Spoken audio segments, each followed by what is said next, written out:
Maintenant, j'appellerai Mme Lucie Lauzon.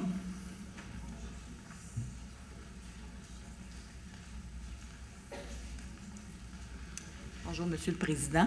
Bonsoir, moi, je voudrais m'adresser à Mme Saint-Hilaire. J'étais à la journée verte lors de la distribution des arbres et j'ai une petite citation pour que les citoyens soient... Excusez. Pour que les citoyens soient au courant de ce que vous pensez, puis j'abonde dans ce sens-là. Je vous cite, Mme Saint-Hilaire, « Les arbres distribués s'ajouteront aux nombreux arbres qui constituent une richesse environnementale pour Longueuil. Non seulement ces arbres embellissent nos quartiers, mais nous protègent du soleil, contribuent à purifier l'air que nous respirons et constituent des îlots de fraîcheur l'été, d'où l'importance de préserver notre foresterie urbaine. » Bon, j'abonde dans votre sens, Mme Saint-Hilaire. Puis j'ai été aussi à la journée Longueuil durable, où on mentionne que 80 des milieux, ça c'est monsieur Alexandre Turgeon qui parlait de ça, que 80 des milieux naturels qui ont disparu, que les villes, on pouvait vivre en ville en occupant le territoire autrement, sans toucher aux milieux naturels et humides. Il disait que les villes pouvaient faire autrement, qu'il était urgent de renverser la tendance. D'ailleurs, le dernier rapport de l'ONU le dit aussi, il nous reste une génération pour faire machine arrière. Bien, tous ces efforts que vous avez faits, que votre administration fait pour l'environnement, ça me pose une question. Pourquoi permettez-vous la construction dans le boisé formé par le quadrilatère Roberval, Roland-Terrien, Vauclin et Béliveau? Merci. C'est votre question.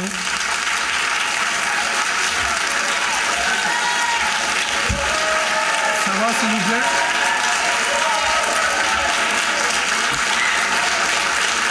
Vous pouvez vous asseoir, madame? Vous pouvez vous asseoir. C'est un milieu humide d'importance qui peut répondre aux critères de protection du MDDEP, qui a permis des mesures compensatoires pour déplacer des bassins, des étangs de Rhénite-Faugrillon. On détruit 4 étangs pour les reconstruire dans le boisé du Tremblay, alors que ça répond aux critères du MDDEP. Des mesures compensatoires, selon moi, c'est une façon pour le MDDEP de permettre aux promoteurs immobiliers de pouvoir continuer à construire dans des milieux humides. Il reste 3 % de milieux humides dans Montérégie. Est-ce qu'on pourrait protéger ce qui reste? Est-ce que c'est possible de le protéger, ça? Surtout qu'on fait face en ce moment à des îlots de chaleur urbaine. On l'a vu, là, par la Régie de la Santé a présenté une carte dans le journal qui montre que Montréal et Longueuil et d'autres parties de la Rive-Sud sont en ce moment des zones rouges. On suffoque à Longueuil. Puis on montre aussi qu'à Brossard, dans une école, on va être obligé de dépenser 100 000 $ de nos deniers à nous pour remettre de la nature parce que la cour d'école est en asphalte, puis on suffoque. Les enfants suffoquent. Ça veut dire qu'on va raser des milieux naturels, après on va réparer parce qu'on va suffoquer. C'est pas logique.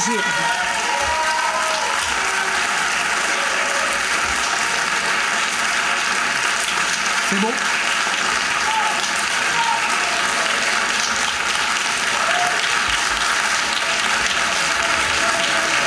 C'est beau, s'il vous plaît.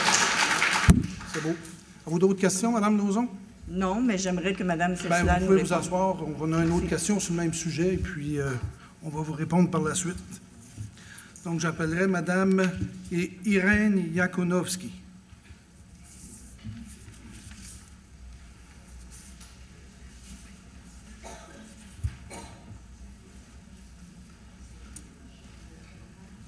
Bonsoir, Monsieur le Président. Je me permets ce soir, comme Mme Lauzon, d'être une des porte-paroles des citoyens qui demeurent à côté du boisé de Roberval, le boisé dont Mme Lauzon vient de parler. Donc, je me permets d'être la porte-parole de ces citoyens-là qui veulent exprimer leur opposition face à la destruction de ce boisé. Et ma question s'adresse à Mme Saint-Hilaire. Donc, Mme Saint-Hilaire, compte tenu de l'opposition que vous venez de voir, pourriez-vous, s'il vous plaît, nous accorder un moratoire afin de prendre votre temps et surtout afin de nous consulter? parce que nous, les citoyens, nous n'avons pas été consultés. Je sais qu'il y a eu une séance, soi-disant, de consultation qui a eu lieu au mois de juin à la séance du Conseil du Vieux-Longueuil, mais ce n'était pas une séance de consultation, c'était une séance d'information. Alors, on nous a tout simplement exposé avec des cartes qui n'étaient même pas à jour, donc c'était comme une très bizarre de consultation, là. Avec des cartes qui n'étaient pas à jour, on nous a exposé votre projet, mais nous, on n'est pas d'accord, puis on n'a jamais été consultés. Alors, donc, je répète, est-ce que vous pourriez, s'il vous plaît, nous accorder un délai afin de nous consulter à ce sujet-là? Parce que, comme Mme Lauzon vient juste de le dire, pour nous, c'est vraiment important. Merci. Merci. S'il vous plaît, s'il vous plaît.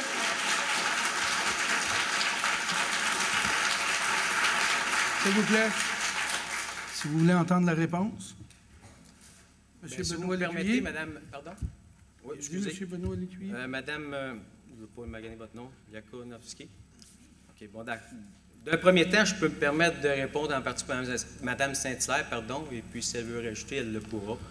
D'un premier temps, je tiens à vous rappeler qu'on a eu hier une longue conversation en compagnie... Excusez-moi, Monsieur Lécuyer, juste vous adresser à moi. Excusez. Je m'excuse.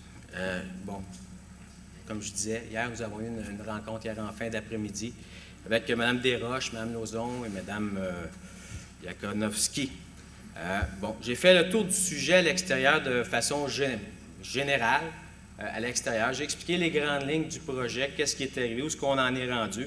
Mais pour faire suite quand même à la rencontre d'hier après-midi, je tiens à vous rappeler, et c'est ce qu'on a dit, qu'il y a eu quand même des certificats de conformité qui ont été émis par le ministère de l'Environnement. Tantôt, j'ai expliqué qu'on a transféré les étangs de Rainette-Faugrillon, c'est vrai. Il y en a 3 qui étaient de catégorie 2 ou 3, si je ne me trompe pas par cœur, qui ont été transférés dans le boisé du Tremblay. Parce que le boisé du Tremblay, il y a eu des discussions qui se sont faites, mais il a été agrandi. Pour vous donner une idée de grandeur, Monsieur le Président, on est parti de 122 hectares et nous sommes rendus à 355 hectares au niveau du boisé du Tremblay. Et le boisé du Tremblay, je vous le rappelle, c'est ce qui se fait à gauche du boulevard Béliveau. Ce qu'il y a à la droite du boulevard Béliveau jusqu'à Roland-Terrien, entre Vauclin et Roberval, c'est le boisé Roberval, si vous voulez l'appeler ainsi. Comme je vous ai dit, les étangs ont été transférés. Il y en a eu 9 qui ont été faits dans le boisé du Tremblay. D'ailleurs, pas une petite ligne, une grosse ligne.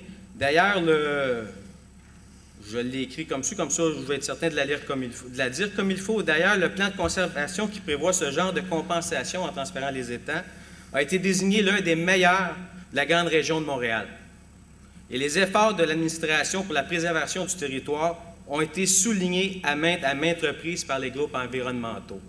Ce que je vous dis ce soir, et je l'ai pris, et j'ai pris l'engagement à les gens, ça va vous être présenté. Monsieur Lécuyer, vous avez tendance à m'oublier. Le projet va vous être présenté, et puis, comme j'ai dit depuis le jour 1, et je défie de dire, quelqu'un me dise le contraire, j'ai toujours été honnête envers vous autres en disant qu'il était pour y en avoir un projet. Et oui, il va en avoir un projet, et puis à ce moment-là, on peut le bonifier avec l'environnement, si vous voulez. Mais je tiens à rassurer les gens, il n'y a pas un coup de pelle qui va se faire de nuit, comme on m'a mentionné, et j'ai pris l'engagement de ça. Mais lorsqu'on va être prêt à vous le présenter, nous allons vous le montrer. Nous allons vous montrer les études aussi pour les arbres qui doivent être protégés, relocalisés. Et je vous dis, moi, je trouve que dans le contexte actuel, c'est un beau projet pour la Ville de Longueuil. Merci, M. le Président. Merci, M. Lécuyer.